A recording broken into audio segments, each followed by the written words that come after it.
I saw this post yesterday from one of my Facebook friends. People have asked me why there's a decided lack of enthusiasm from Bernie supporters for politicians other than Bernie.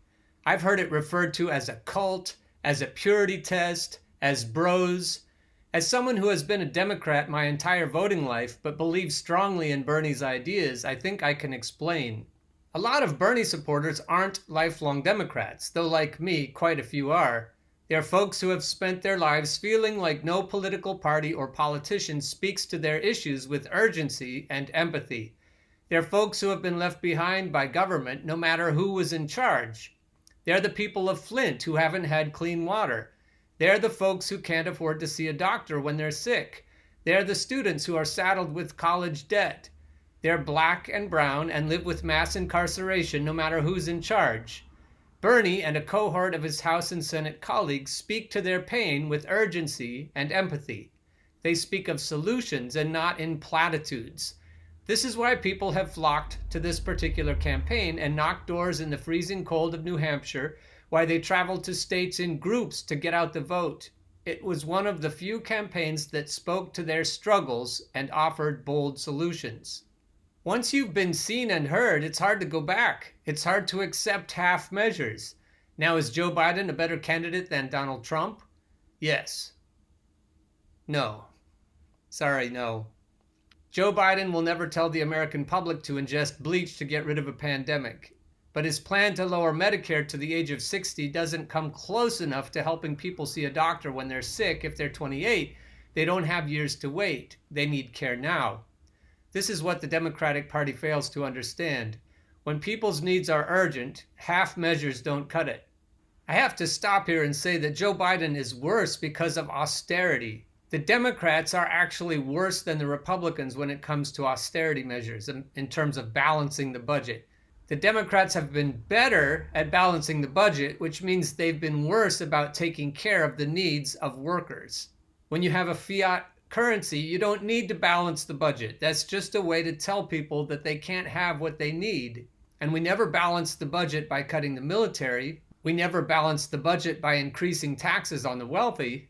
And that's the long and short of it. Joe Biden has been an austerity Democrat his entire career.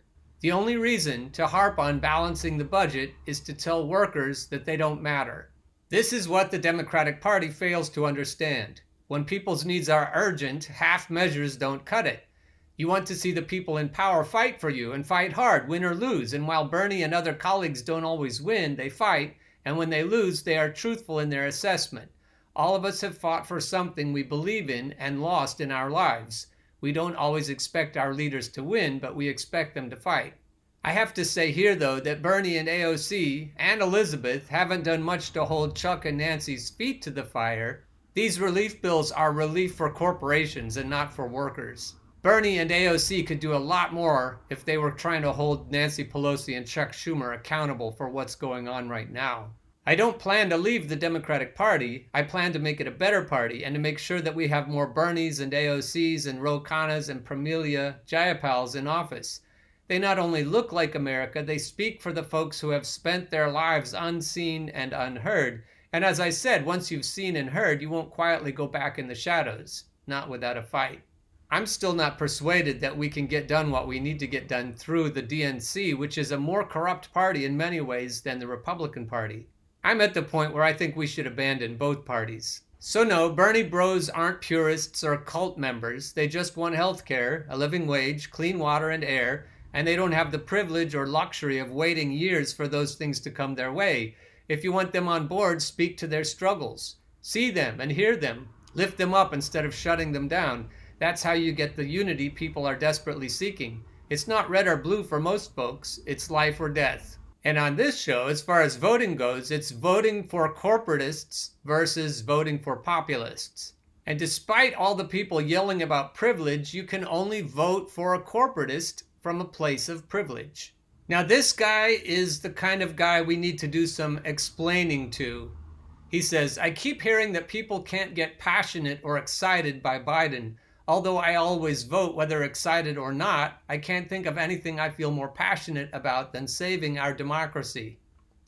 Listen, dude, you're not going to save your democracy by voting.